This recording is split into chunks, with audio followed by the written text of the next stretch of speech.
आजचा व्हिडिओ हा सर्व विद्यार्थ्यांसाठी उपयुक्त आहे।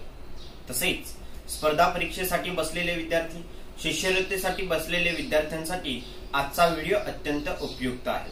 मित्रांनो, आजच्या व्हिडिओमध्ये आपण परिमेय संख्या म्हणजे काय, त्याचप्रमाणे परिमेय संख्यांच्या मूलभूत क्रिया म्हणजे परिमेय संख्यांची बेरीज, परिमेय संख्यांची वजाबाकी, परिमेय संख्यांचा गुणाकार आणि परिमेय संख्यांचा भागाकार हे उदाहरणासह स्पष्ट या व्हिडिओमध्ये आपण करणार आहोत। हे सर्व काही समजून घेण्यासाठी व्हिडिओ हा शेवटपर्यंत अवश्य पहा। तत्पूर्वी नमस्कार, मी सचिन पाटील, शाळा पूज्य आचार्य भिसे माध्यमिक व उच्च माध्यमिक विद्यालय कासा, थोडक्यात पण महत्त्वाचे टेक्नो एज्युकेशन या YouTube चॅनल मध्ये मी आपणा सर्वांचं सहर्ष स्वागत करतो। मित्रांनो, परिमेय संख्या ही संकल्पना नेमकी काय आहे, त्याचप्रमाणे परिमेय संख्यांच्या ज्या काही सर्व मूलभूत क्रिया आहेत हे सर्व आपण या व्हिडिओमध्ये समजून घेणार आहोत। परिमेय संख्या मित्रांनो, या आधीच्या वर्गामध्ये आपण किंवा याआधी आपण परिमेय संख्याच्या या संकल्पनेसाठी ज्या काही बेसिक संकल्पना आहेत या आपण समजून घेतल्या असतीलच, कदाचित आपल्याला माहित असेल। जसे की नैसर्गिक संख्या। मग नैसर्गिक संख्या कोणकोणत्या आहेत, ज्यालाच आपण मोजसंख्या असे म्हणतो। जसे की 1, 2, 3, 4 पुढे असंख्य, या सर्व आहेत नैसर्गिक संख्या। यानंतर पूर्ण संख्या। पूर्ण संख्या कुठून सुरुवात होतात, तर या नैसर्गिक संख्याच्या पुढे शून्य लावला असता 0, 1, 2, 3 पुढे असंख्य। सो या सर्व संख्या म्हणजेच पूर्ण संख्या। त्यानंतर पूर्णांक संख्या कोणत्या असतील, तर ऋण3, ऋण2, ऋण1, 0, धन1, धन2 या सर्व संख्या म्हणजेच पूर्णांक संख्या। आणि आता एक नवीन संच आपल्याला मिळालेला आहे, तो म्हणजेच परिमेय संख्या। जसे की कोणताही अपूर्णांक म्हणजेच एखादा अपूर्णांक असेल तर तो पूर्णांक आणि अपूर्णांक असा मिळून एक नवीन संच आपणास मिळतो, ती म्हणजेच परिमेय संख्या। एखाद्या अपूर्णांकामध्ये x ही संख्या आपण कोणतीही घेतली आणि त्यानंतर छेदामध्ये y ही संख्या शून्येतर पूर्णांक संख्या म्हणून आपण कोणतीही घेतली, म्हणजेच छेदामध्ये शून्य सोडून आपण कोणतीही संख्या लिहित असाल तर आपणास x छेद y याप्रमाणे गुणोत्तराचं स्वरूप लिहायला मिळते। आणि हे जे काही स्वरूप आहे गुणोत्तराचं x छेद y यालाच आपण परिमेय संख्या असे म्हणतो। तर चला मग परिमेय संख्यावरील मूलभूत क्रिया कोणत्या, कशा कराव्यात ते आपण पुढील प्रमाणे पाहूया। परिमेय संख्यांची बेरीज। प्रथमतः आपण दोन परिमेय संख्या असतील, दोन अपूर्णांक आहेत, या दोन अपूर्णांकांची बेरीज कशी करायची या संबंधित माहिती पाहूया। या ठिकाणी काही नियम्स आपल्याला सांगितले जातील, ते नियम्स लक्षात ठेवा, कारण ते नियम्स लक्षात नसतील तर आपण या ठिकाणी गोंधळू शकता। जसे की या ठिकाणी दोन अपूर्णांक देण्यात आलेले आहेत, 5/7 अधिक 9/11। या दोन अपूर्णांकांची बेरीज करायची असेल तर दोन्ही अपूर्णांकाचा छेद जेव्हा समान असतो तेव्हाच अंशाची ही बेरीज केली जाते। मात्र या ठिकाणी आपण पाहिलं तर दोन्ही अपूर्णांकाचा छेद हा भिन्न आहे, वेगवेगळा आहे। मग बेरीज करण्यापूर्वी या दोन्ही अपूर्णांकाचा छेद समान करण्यासाठी आपण या ठिकाणी तिरकस गुणाकार करणार आहोत। तो कशा पद्धतीने करून आपण छेद समान करू शकता ते पाहूया। यासाठी प्रथमतः 5/7 या अपूर्णांकाला दुसऱ्या अपूर्णांकाच्या 9/11 मधील छेदाने म्हणजेच 11 ने दोन्हीकडे गुणाकार हा करून घ्यावा, अधिक त्यानंतर दुसरा अपूर्णांक 9/11 जसा आहे तसा लिहून पहिल्या अपूर्णांकातील छेदाने दोन्हीकडे आपणास गुणिले त्यांचा गुणाकार हा करून घ्यायचा आहे। सो याप्रमाणे 11×5 = 55 आणि छेदात 11×7 = 77 अधिक 9×7 = 63 छेद भागिले 11×7 = 77। आपण या ठिकाणी पाहू शकता तिरकस गुणाकार केल्यानंतर आपणास आता छेद हा समान मिळालेला आहे। आणि जेव्हा दोन अपूर्णांकाचा छेद समान असेल तेव्हाच त्या अपूर्णांकाच्या अंशांची ही बेरीज केली जाते। आणि याप्रमाणे आता आपण 55 अधिक 63 यांची बेरीज केल्यानंतर 118 आणि छेदात 277 आपल्याला दिसत असतील दोन्ही अपूर्णांकामध्ये छेदात, त्यातील एक कॉमन 77 हा अंक आपण या ठिकाणी छेदात लिहायचा आहे. सो याप्रमाणे 5/7 अधिक 9/11 या दोन परिमेय संख्यांची या दोन्ही अपूर्णांकांची बेरीज आपणास याप्रमाणे करायची आहे. यानंतर आपण दुसरं उदाहरण पाहूया. या ठिकाणी 2.1/7 अधिक 3.8/14 पूर्णांकयुक्त अपूर्णांक या ठिकाणी आपणास देण्यात आलेली आहे. मग अशा वेळेस या पूर्णांकयुक्त अपूर्णांकांची बेरीज करायची असेल तर प्रथमतः आपणास याचं रूपांतर हे अपूर्णांकात करावं लागेल. मग अपूर्णांकात रूपांतर कसं करायचं? सो यासाठी आपण 2 पूर्णांक आणि पहिल्या अपूर्णांकाचा छेद 7 या दोन्ही संख्यांचा गुणाकार करून अंशाची संख्या ही त्यात मिळवली जाते. जसे की 2×7=14 आणि अंशातला एक 15. सो 15 छेद या ठिकाणी जो 7 आहे तो जसा आहे तसा आपणास या ठिकाणी लिहायचा आहे. म्हणजेच पूर्णांकयुक्त अपूर्णांकाचं रूपांतर प्रथमतः आपणास याप्रमाणे अपूर्णांकात करून घेणं गरजेचं आहे. यानंतर अधिक आता सेकंड जो पूर्णांकयुक्त अपूर्णांक देण्यात आलेला आहे 3.8/14 याचं रूपांतर देखील सेम याप्रमाणे आपण अपूर्णांकात करून घेऊया. 3 या पूर्णांकयुक्त संख्येने 14 या छेदाला आपणास गुणाकार करायचा आहे. 14×42 आणि अंशातले 8 50. सो 50 छेदामध्ये 14 जसा आहे तसा आपणास या ठिकाणी लिहून घ्यायचा आहे. आपण या ठिकाणी बघू शकता 2 पूर्णांकयुक्त अपूर्णांकाचं रूपांतर प्रथमतः आपण अपूर्णांकात करून घेतलेलं आहे. आता यानंतर या दोन्ही अपूर्णांकाची आपण बेरीज करूया. पण बेरीज करत असताना आपल्या लक्षात आलं असेल की दोन्ही अपूर्णांकाचा छेद हा भिन्न आहे. पहिल्या अपूर्णांकाचा छेद हा 7 आहे आणि दुसऱ्या अपूर्णांकाचा छेद हा 14 आहे. मग अशा वेळेस त्या अपूर्णांकाच्या अंशाची बेरीज होऊ शकत नाही कारण छेद हा भिन्न आहे. मग छेद समान करण्यासाठी आपण पहिल्या अपूर्णांकाला दुसऱ्या अपूर्णांकाच्या छेदाने दोन्हीकडे गुणू शकता. तसेच दुसऱ्या अपूर्णांकाला पहिल्या अपूर्णांकाच्या छेदाने दोन्हीकडे गुणून आपण त्याचा छेद हा समान करू शकतो. मात्र मित्रांनो या ठिकाणी अत्यंत महत्त्वाची गोष्ट आपण लक्षात घेऊ शकता. जसे की पहिल्या अपूर्णांकाचा छेद 7 आहे. या 7ला कुठल्या तरी एका संख्येने गुणल्यानंतर आपल्याला दुसऱ्या अपूर्णांकाच्या छेदा एवढी संख्या जर मिळत असेल तर आपण सोप्या पद्धतीने या पद्धतीने आपण हे सोडवू शकता. जसे की पहिला अपूर्णांक आहे 15/7. आता 7ला कुठल्या संख्येने गुणल्यानंतर आपणास छेदामध्ये 14 मिळू शकता. सो 7×2=14 म्हणजेच छेदामध्ये 14 हा इथे आल्यानंतर आपणास दोन्ही अपूर्णांकाच्या ज्या काही 14 ही संख्या आहे ही समान मिळते. यासाठीच पहिल्या अपूर्णांकाच्या छेदाला 2ने जर आपण गुणत असाल तर त्याच संख्येने अंशाला पण गुणणं गरजेचं आहे. यानंतर अधिक 50/14 हा अपूर्णांक जसा आहे तसा आपण लिहून घ्यायचा आहे. यानंतर 15×2 15×2=30 भागिले 7×2=14. सो याप्रमाणे आपण याचं सोपं रूप याचा गुणाकार करून त्याचा अपूर्णांकात लेखन केल्यानंतर अधिक 50/14 हा दुसरा अपूर्णांक जसा आहे त्यापुढे आपण लिहून घ्यायचा आहे.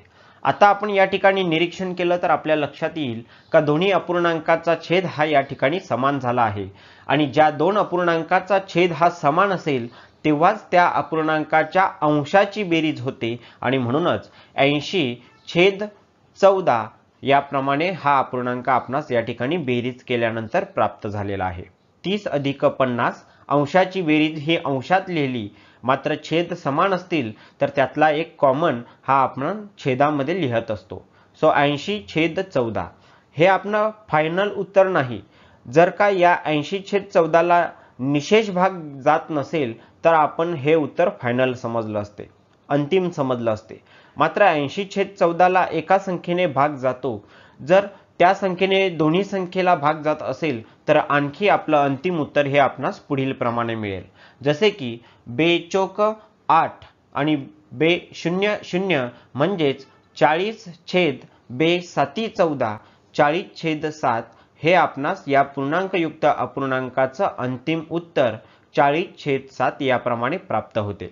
म्हणजे परिमेय संख्यांची बेरीज करत असताना एक गोष्ट नक्की लक्षात आली असेल की पूर्णांकयुक्त अपूर्णांक असो किंवा अपूर्णांक असो, या दोन अपूर्णांकांची ज्यावेळेस आपण बेरीज करतो तेव्हा त्यांचा छेद हा समान असला पाहिजे आणि जेव्हा छेद समान असेल तेव्हाच त्यांच्या अंशांची बेरीज करून छेदातला एक कॉमन अंक, कॉमन संख्या ही त्या ठिकाणी लिहून आपण उत्तर हे सहज याप्रमाणे मिळवू शकतो. यानंतर परिमेय संख्यांची वजाबाकी. पहिलं उदाहरण पाहूया. 1/7 वजा 3/4. दोन अपूर्णांकांच्या अंशांची वजाबाकी आपण तेव्हाच करू शकतो जेव्हा त्यांच्या छेद हा समान असेल. ज्याप्रमाणे परिमेय संख्यांची बेरीज करत असताना आपण हा नियम अभ्यासला होता, तोच नियम, तीच पद्धत सोडवण्याची आपण या ठिकाणी वापरायची आहे. मात्र या ठिकाणी आपण थोडं वेगळ्या मार्गाने जाणार आहोत. जसे की या दोन्ही अपूर्णांकांचा छेद प्रथमतः आपण समान करून घेऊया. आता समान करण्यासाठी या ठिकाणी तिरकस गुणाकार करून दोन्ही अपूर्णांकांच्या छेदांचा गुणाकार हा छेदामध्ये करून आपण कशा पद्धतीने या दोन अपूर्णांकांची वजाबाकी करू शकतो हे आपण थोडं पाहूया. प्रथमतः पहिल्या अपूर्णांकाचा अंश 1 आणि दुसऱ्या अपूर्णांकाचा छेद 4 या दोन संख्यांचा गुणाकार हा आपणास करून घ्यायचा आहे. 1 गुणिले 4, सो 4 एके 4 आणि म्हणून 4 वजा पहिल्या अपूर्णांकाचा छेद 7 आणि दुसऱ्या अपूर्णांकाचा अंश 3 या दोन संख्यांचा गुणाकार करूया. 7 गुणिले 3, 7 त्रिक 21. आपणास या ठिकाणी लक्षात आलं असेल की दोन अपूर्णांकांचा तिरकस गुणाकार याप्रमाणे आपणास प्रथमतः लिहून घ्यायचा आहे आणि यानंतर छेदामध्ये जो काही दोन्ही अपूर्णांकाचा छेद आहे 7 आणि 4 या दोन्ही संख्यांचा गुणाकार हा आपणास छेदात लिहायचा आहे. 7 चौक 28. सो याप्रमाणे आपणास हे लेखन केल्यानंतर पुढील क्रिया करायची आहे. 4तून आपणास 21 वजा करायची आहे. 4तून 21 जात नसतील तर आपण 21 मधून 4 घालवत असतो आणि म्हणून आपणास उत्तर मिळते 17. पण आपण 21 मधून 4 घालवले आहेत, मात्र मोठ्या संख्येचं चिन्ह त्याला द्यायला विसरता कामा नये आणि म्हणून -17 हे आपलं या ठिकाणी उत्तर येणार आहे आणि छेदात 28 जसा आहे तसा याप्रमाणे आपण लिहून घ्या. सो याप्रमाणे 1/7 वजा 3/4 या दोन्ही अपूर्णांकांची वजाबाकी आपण करत असाल तर या छेद हा याप्रमाणे समान करून घ्या आणि आपण उत्तर हे अपूर्णांकात काढू शकता. याला निशेष भाग जात असेल तर आपण या पुढे भाग देऊ शकता, अन्यथा हे आपलं फायनल उत्तर राहील. सो यानंतर पुढील उदाहरण एक पाहूया. 4.1/2 वजा 3.1/3 पूर्णांकयुक्त अपूर्णांकांची वजाबाकी आपणास या ठिकाणी करायची आहे. सो प्रथमतः आपणास या पूर्णांकयुक्त अपूर्णांकाचं कन्वर्ट, रूपांतर हे अपूर्णांकात करून घ्यायचं आहे. जसे की आपण केले होते, 4 या पूर्णांकाने पहिल्या अपूर्णांकाच्या छेदाला म्हणजेच 2ला गुणून अंशाची संख्या त्यात मिळवली जाते आणि अंशाच्या ठिकाणी ती संख्या लिहिली जाते. म्हणजेच 4 दुने 8 आणि अंशातला 1 9. सो 9 छेदातला 2 जसा आहे तसा आपण या ठिकाणी लिहून घ्या. वजा 3 या पूर्णांकाने 1/3 या अपूर्णांकातील छेदाला गुणायचा आहे. 3 त्रिक 9 आणि अंशातला 1 10. सो याप्रमाणे 10 छेदातला 3 जसा आहे तसा या ठिकाणी आपण लिहून घ्या. या ठिकाणी पहिलं काम आपलं पूर्ण झालेलं आहे. पूर्णांकयुक्त अपूर्णांकाचं रूपांतर हे आपणास अपूर्णांकात करायचं आहे. आता अपूर्णांकात रूपांतर झाल्यानंतर आपण या दोन अपूर्णांकांची वजाबाकी ही करून घ्यायची आहे. मात्र या ठिकाणी निरीक्षण केलं असता आणखी एक गोष्ट लक्षात आली असेल की या दोन्ही अपूर्णांकाचा छेद हा भिन्न आहे आणि यासाठीच या दोन्ही अपूर्णांकाचा छेद भिन्न असल्यामुळे त्यांच्या अंशाची वजाबाकी होऊ शकत नाही आणि म्हणून आपण प्रथमतः या ठिकाणी यांचा छेद हा समान करून घेऊया. सो समान करण्यासाठी तिरकस गुणाकार ही पद्धत एकदा पुन्हा आपल्याला वापरायची आहे. 9 गुणिले 3 पहिल्या अपूर्णांकाचा अंश आणि दुसऱ्या अपूर्णांकाचा छेद या दोघांचा तिरकस गुणाकार करून घेऊया. 9 त्रिक 27 वजा पहिल्या अपूर्णांकाचा छेद 2 आणि दुसऱ्या अपूर्णांकाचा अंश 10 या दोन संख्यांचा तिरकस गुणाकार 10 दुने 20 आणि छेदात 2 त्रिक 6. सो याप्रमाणे 27 वजा 20 छेद 6 याप्रमाणे आपणास या ठिकाणी हे समीकरण मिळते। यानंतर 27 मधून आपणास 20 हे वजा करायचे आहेत, आपल्याला उत्तर मिळेल 7 छेदात 6 म्हणजेच पूर्णांकयुक्त अपूर्णांकाचं उत्तर आपणास 7 छेद 6 याप्रमाणे मिळालेले आहे। यानंतर परिमेय संख्यांचा गुणाकार। दोन परिमेय संख्यांचा गुणाकार आपण कशा पद्धतीने करू शकतो यासाठी पहिलं उदाहरण अभ्यासू। 9 छेद 13 गुणिले 4 छेद 7 या दोन अपूर्णांकांचा गुणाकार अगदी सोप्या पद्धतीने आपण करू शकतो।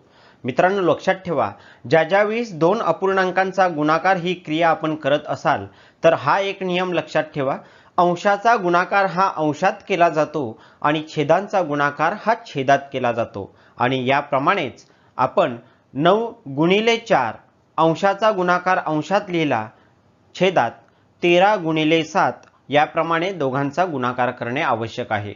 यानंतर 9 चौक 36 भागिले 13 साती 91 याप्रमाणे आपणास दोन अपूर्णांकांचा गुणाकार केल्यानंतर उत्तर हे सहज या अपूर्णांकात मिळू शकते। या ठिकाणी यानंतर आपण दुसरं उदाहरण घेऊया। 3 छेद 5 गुणिले कंसात ऋण 4 कंस पूर्ण छेद 5 या ठिकाणी आपणास लक्षात आलं असेल की पहिला अपूर्णांक गुणिले दुसऱ्या अपूर्णांकात ऋण चिन्ह आलेलं आहे आणि दोन्ही अपूर्णांकाचा छेद हा आपणास समान दिसत आहे। कदाचित आपण या ठिकाणी गोंधळू शकता, या ठिकाणी आपण विचार करू शकता, या ठिकाणी दोन्ही अपूर्णांकाचा छेद समान जरी असला तरी देखील आपल्याला या ठिकाणी काही फरक पडत नाही किंवा ऋण चिन्ह असलं तरी आपण घाबरू नये, कारण जर का आपणास नियम लक्षात असतील, नियम माहित असतील तर आपण कोणत्याही अपूर्णांकांची क्रिया ही आपण सहज करू शकतो। या ठिकाणी गुणाकार ही क्रिया आपणास या अपूर्णांकात करायची असल्यामुळे एकच गोष्ट आपल्यास लक्षात ठेवायची आहे की अंशाचा गुणाकार हा अंशात केला जातो आणि छेदांचा गुणाकार हा छेदात केला जातो। आणि म्हणूनच 3 गुणिले कंसात ऋण 4 हे लिहिल्यानंतर छेदात 5 गुणिले 5 आपण या ठिकाणी कॉमन 5 लिहू शकत नाही, हे लक्षात ठेवा, कारण या ठिकाणी गुणाकार ही क्रिया आहे। चुकून बेरजेची क्रिया लक्षात घेऊन आपण या ठिकाणी चुकू शकता आणि म्हणून कोणतंही गणितातील कार्य हे निरीक्षणाने आणि समजून घेणं फार महत्त्वाचं आहे। या ठिकाणी अंशाचा गुणाकार हा अंशात लिहिला, छेद भागिले 5 गुणिले 5 छेदांचा गुणाकार हा छेदात लिहिला। आता ऋण चिन्ह जरी असेल तरी त्याचा विचार हा आपणास नंतर करायचा आहे। प्रथमतः अंशांचा गुणाकार करून घ्या। 3 चौक 12 आणि या ठिकाणी धन आणि ऋण या चिन्हांचा नियम आपणास माहिती असेल तर धन ऋण ऋण आणि म्हणून या उत्तराला आपणास ऋण चिन्ह मिळालेलं आहे, भागिले 5 5 25।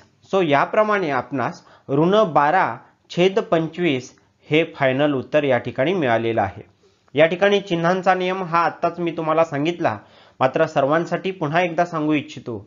ऋण ऋण बरोबर धन, म्हणजेच एका संख्येला ऋण चिन्ह असेल आणि दुसऱ्या संख्येला ऋण चिन्ह असेल तर अशा वेळेस आलेलं उत्तर हे धन पूर्णांकात आपणास मिळेल।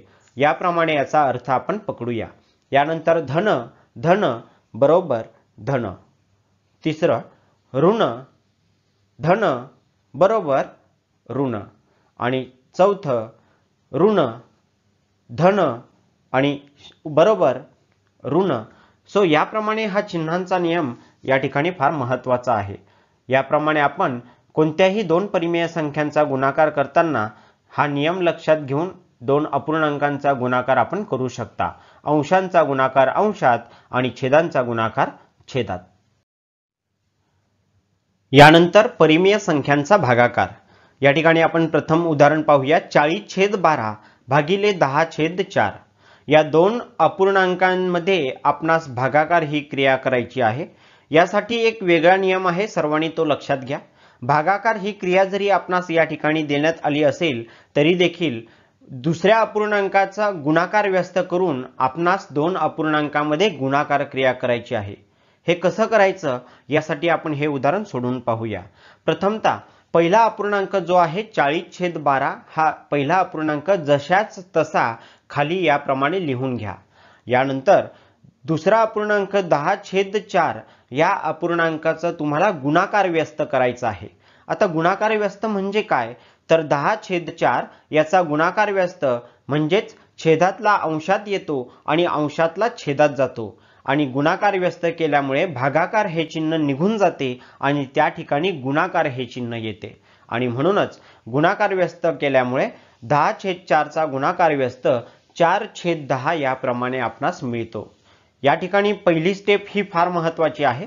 भागाकार क्रिया जरी असली तरी आपण या ठिकाणी गुणाकार व्यस्त करून दुसऱ्या अपूर्णांकामध्ये गुणाकार व्यस्त याप्रमाणे अपूर्णांक लिहिला। आता जो काही अपूर्णांक आपणास या ठिकाणी दिसत असेल 40/12 गुणिले 4/10, आता या ठिकाणी दोन अपूर्णांकामध्ये गुणाकार क्रिया आलेली आहे आणि गुणाकार क्रिया ही आपण याआधीच पाहिली का कोणत्याही दोन अपूर्णांकांचा गुणाकार करायचा असेल तर अंशांचा गुणाकार हा अंशात केला जातो आणि छेदांचा गुणाकार हा छेदात केला जातो आणि म्हणूनच 40/4 छेद 12/10 यांचा गुणाकार आपण करून घेऊया।